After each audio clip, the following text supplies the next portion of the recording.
300 million years ago, armor was everything. The world belonged to giants wrapped in shells. 2-meter millipedes crawled through primordial forests, their bodies covered in thick segmented plates. Scorpions the size of dogs patrolled ancient shorelines, their carapaces like natural tanks. Dragonflies with 70-centimeter wingspans ruled the skies, their exoskeletons thick enough to shrug off attacks. Back then, survival meant one thing: be big, be armored, be untouchable. But if you look at their descendants today, something changed. Modern millipedes are tiny, vulnerable creatures that curl into balls when threatened. Scorpions rely on venom instead of bulk. Dragonflies are delicate, almost fragile. The armor that once defined these creatures, the armor that kept them alive for millions of years, is gone. Evolution didn't just reduce it. Evolution abandoned it. Why would nature give up its best defense? What changed between then and now that made armor, thick, protective, battle-tested armor, obsolete? The answer lies in 4 groups of arthropods that dominated their eras and then watched their armor crumble away. Millipedes, scorpions, trilobites, and dragonflies. Each one tells the same story. Bigger isn't always better, and sometimes the thing that made you king becomes the thing that dooms you. The first giant crawled through Carboniferous forests so ancient, trees hadn't even learned how to rot yet.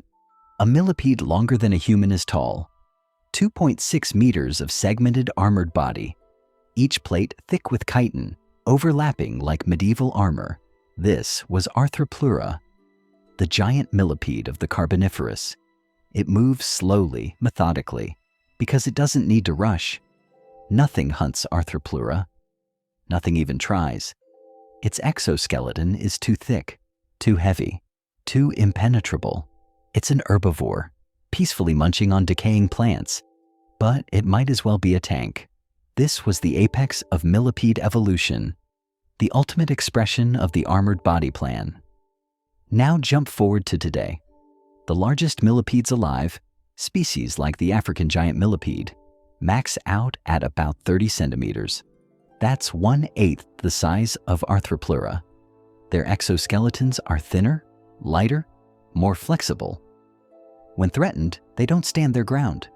They curl into a tight spiral, protecting their soft underside, and hope the predator loses interest. Some species secrete toxic chemicals as a backup defense, but the thick, impenetrable armor, gone. So what happened? The answer starts with oxygen. During the Carboniferous period, Earth's atmosphere contained around 35% oxygen. Today, it's 21%. That might not sound like a huge difference, but for arthropods, it was everything. Arthropods don't have lungs. They breathe through tiny tubes called spiracles that deliver oxygen directly to their tissues. The more oxygen in the air, the bigger they can grow. High oxygen levels meant Arthropleura could support a massive armored body without suffocating under its own weight. But when oxygen levels dropped, that advantage disappeared. Suddenly, carrying around all that armor became a liability. Every gram of chitin required energy to build, energy to maintain, energy to move. A 2-meter millipede needs exponentially more food than a 30-centimeter one. And in a world where oxygen is scarce and resources are limited, efficiency beats size every time. Smaller millipedes didn't just survive, they thrived. They needed less food, reproduced faster, and could exploit ecological niches that Arthropleura couldn't reach. The forest floor didn't need armored giants anymore. It needed efficient scavengers, and evolution delivered. The armor that once made Arthropleura invincible became a burden too expensive to keep. But while millipedes were shrinking on land, something even more heavily armored was prowling the ancient coastlines. The oceans of the Silurian period, around 400 million years ago, were a dangerous place. Massive predators prowled the depths. Eurypterids, early fish, things with teeth and claws designed to crush shells. Survival required serious protection, and scorpions delivered. A meter-long aquatic scorpion, heavily armored, built like a submarine. This was Brontoscorpio. Its carapace was thick enough to withstand attacks from most predators. It had powerful claws for gripping prey and a long segmented tail tipped with a stinger. But the real advantage wasn't the stinger. It was the armor. In the water, buoyancy helped support its weight. A scorpion could be big, heavy, and slow without paying the full price on land. For millions of years this worked. Scorpions ruled shallow waters and tidal zones, armored juggernauts that nothing could crack. But then scorpions made a critical transition. They moved onto land, and everything changed. Modern scorpions are smaller. Most species range from 5 to 20 centimeters. Their exoskeletons are thinner, lighter, more streamlined. They've traded bulk for speed and venom. A modern scorpion doesn't tank damage, it avoids it. It hides under rocks during the day, hunts at night, and relies on its stinger to take down prey much larger than itself. The armor is still there, but it's a shadow of what Brontoscorpio had. So why did they lose it? 2 reasons. Gravity and efficiency. In water, armor is manageable. Buoyancy offsets the weight. But on land, every gram of exoskeleton has to fight gravity. A heavily armored scorpion isn't just slow, it's exhausting to operate. Moving that much weight requires constant energy that could be spent on hunting, reproducing, or simply staying alive. And here's the kicker. Armor doesn't help against the new threats. On land, predators didn't evolve to crush shells. They evolved to be fast. Birds, mammals, reptiles, they don't try to break through armor. They strike quickly, grab the scorpion, and swallow it whole. Heavy armor doesn't stop that. Speed does. So evolution favored a different strategy. Instead of being untouchable, scorpions became lethal. Venom is light. Venom is efficient. Venom kills things much larger than you without requiring a 2-kilogram carapace. A modern scorpion can take down a mouse, a lizard, even a small snake. Not because it's armored, but because it's armed. So what was the lesson? When the rules of the game change, the old strategies stop working. Brontoscorpio's armor was perfect for the Silurian seas, but on land it was dead weight. Evolution didn't abandon armor out of weakness. It abandoned armor because something better came along. But of course, scorpions weren't the first to learn this lesson. Long before they ever crawled onto beaches, another group had already mastered the art of armor. And they paid the ultimate price for it. Let's go even further back. 500 million years ago, during the Cambrian explosion, the oceans were filled with a new kind of creature. Segmented bodies, compound eyes, hard exoskeletons. The trilobites. For nearly 300 million years, trilobites dominated the ocean floor. They came in thousands of species, from tiny scavengers to massive predators. But they all shared one thing: armor. Thick, calcified exoskeletons that could roll up into a perfect defensive ball, protecting the soft underside from attack. If you were a predator in the Paleozoic seas, trilobites were a frustrating prey item. Too hard to crack, too well defended to be worth the effort. Trilobites were so successful, so well armored, that they survived multiple mass extinctions. Ice ages, volcanic eruptions, oxygen crashes. Trilobites endured. Until they didn't. 250 million years ago, during the Permian-Triassic extinction, the worst extinction event in Earth's history, trilobites vanished. Completely, not a single species survived. But their distant relatives did. Small, unassuming creatures that we know today as isopods, pillbugs, roly-polies. Those little armored bugs you find under logs in your backyard. Isopods still have segmented exoskeletons. They still roll into balls when threatened, but compared to their trilobite ancestors, they're tiny. Their armor is thinner, lighter, more flexible. They don't dominate ecosystems, they hide in them. So what killed the trilobites and spared the isopods? The Permian extinction was brutal. Ocean temperatures spiked, oxygen levels plummeted, acidification turned seas toxic. In that kind of environment, Being big and armored was a death sentence. Trilobites needed stable, oxygen-rich waters to support their size. When those conditions disappeared, they couldn't adapt fast enough. Isopods, on the other hand, were small, efficient, and adaptable. They didn't need much oxygen. They didn't need much food. They could survive in marginal environments that trilobites couldn't tolerate. When the seas turned hostile, the heavily armored giants died. The small, flexible survivors inherited what was left.